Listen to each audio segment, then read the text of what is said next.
I want you to write to me in the question box if you find this statement to be true. Okay.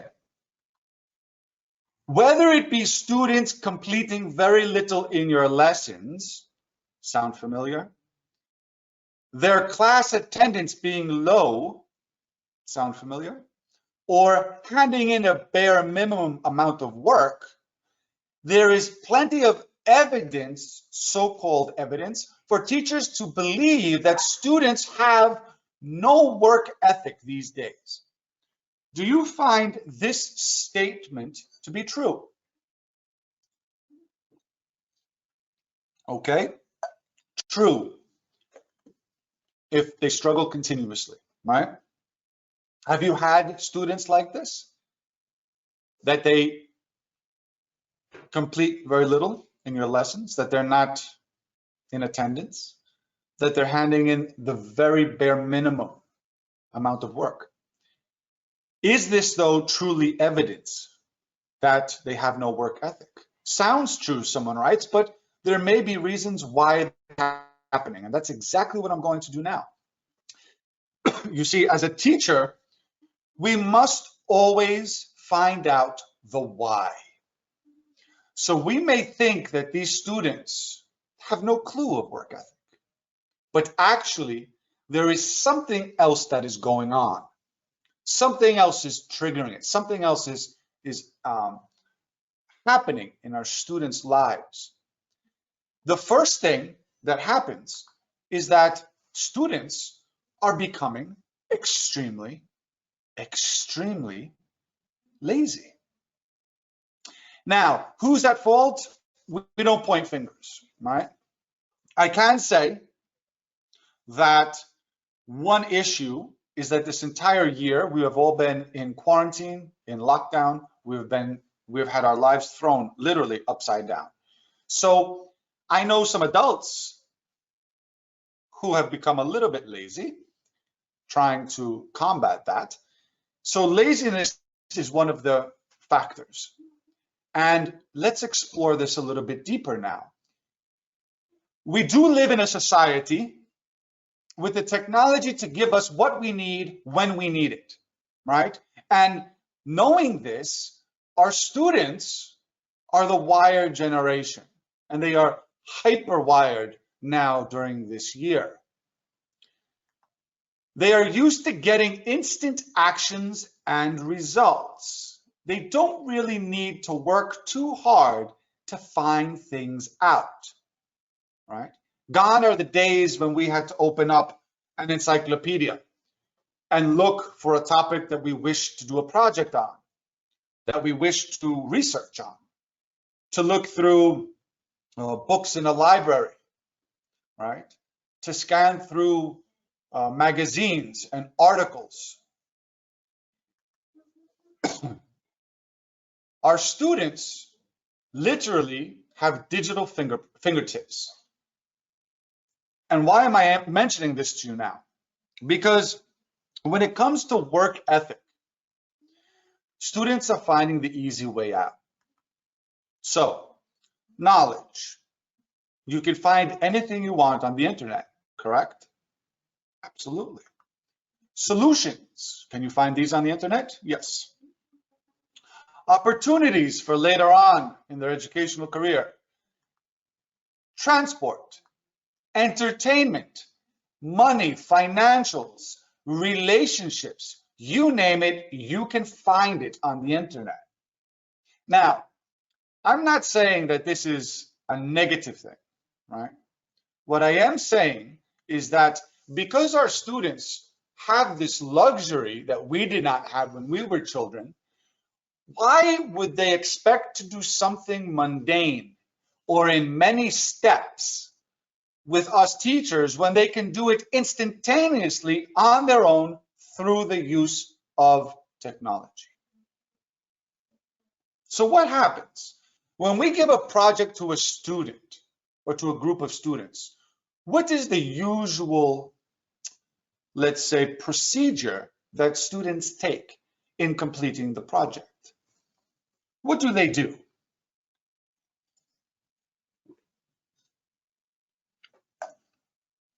cut and paste. Okay, yes, that's one thing that students do. They cut and they paste.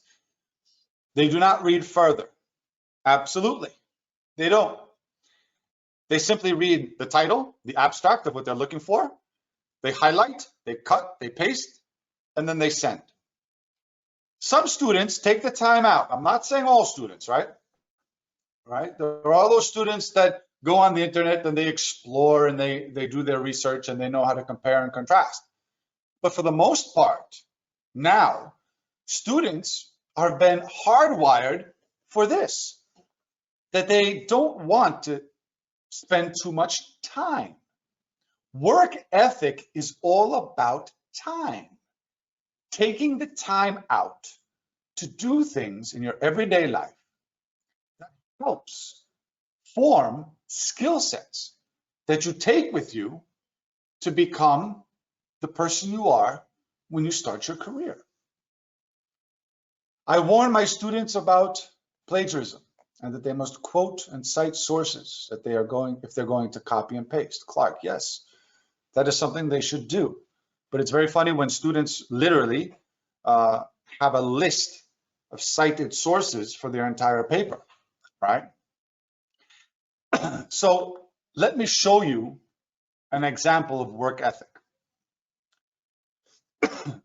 In one of our course books, we have this amazing project skills page. And it's one of my most favorite pages in our books. And let me explain why. How fast can a student complete a project?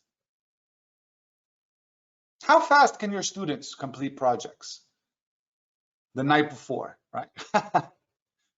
They start the night before and they finish in the morning before class. Yes. How fast do they complete it? As fast as possible. Yes, as fast as possible, right? And so our students don't have the skill sets on how to complete the project. In doing so, we have brainstorming as the first step. So why is brainstorming important? Excuse me. Because later on, when they get their first job, they may be asked to sit with a group of people and to brainstorm an idea, to brainstorm ideas for a project. Is that part of work ethic? Yes, it is. Step number 2 is planning. So brainstorming ideas and then deciding which of the ideas in your brainstorming session you would like to include in the project, right? So planning this out, very important skill. Researching, doing the research on that particular topic. Now, students can do this online. You know, when they go to Google and they have the first page of their search and they say, oh, I'm going to pick the first 3. Why? Because those are the most clicked sites that people have looked for. It doesn't necessarily mean that they are the best. You need to explore many, many sites to compare and contrast information in order to brainstorm effectively. So after your research, you're going to create, right?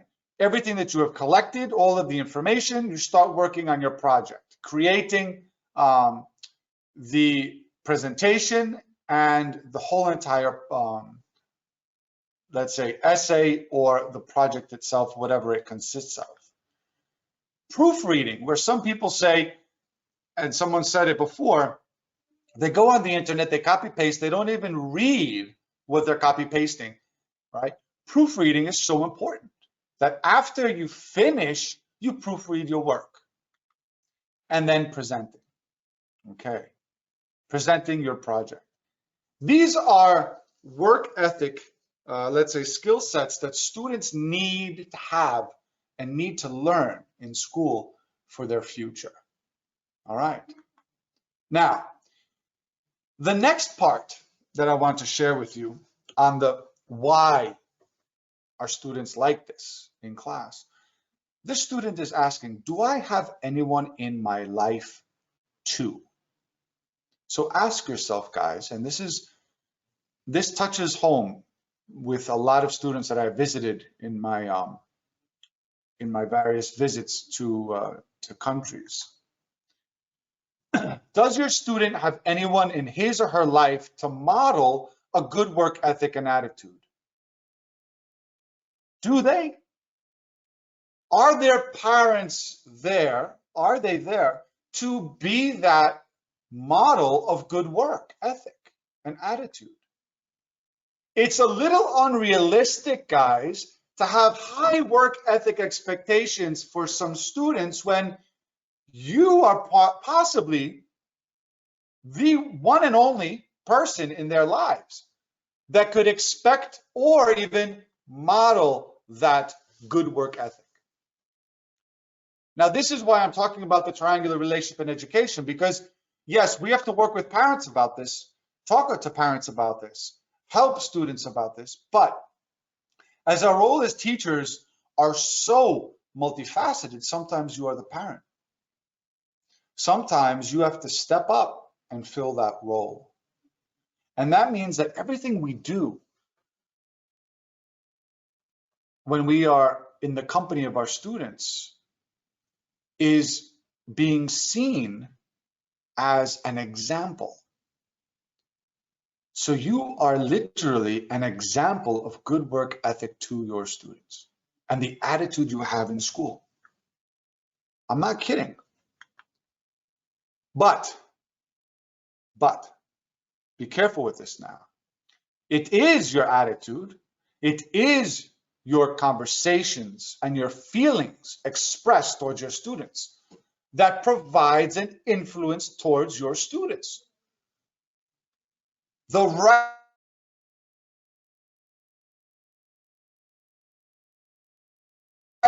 really digging deep, social and emotional wellness, and having those feelings expressed towards your students' work, helping them out.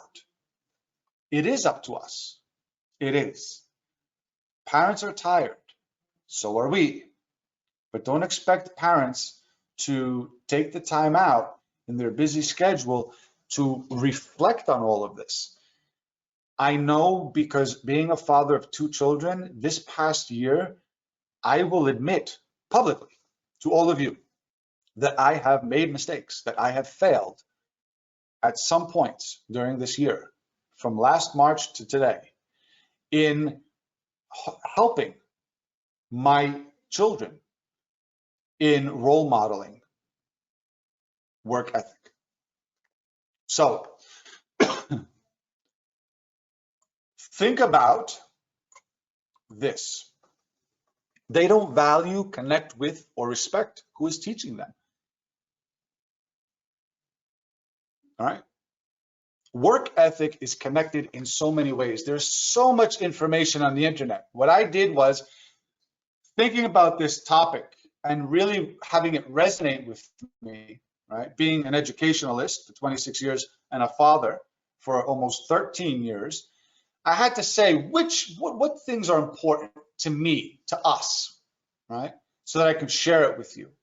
So this statement, they don't value us, they don't connect with us, they don't respect us, is something very, very harsh. But the reason why I write this is because I've said this time and time again. You must connect with your students.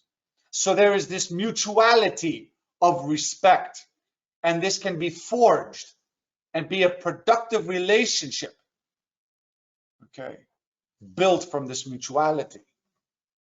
Once you have this respect, they must believe that you are the real deal, baby. You are the real deal in their eyes. And that their time with you is being used for something worthwhile, not being wasted.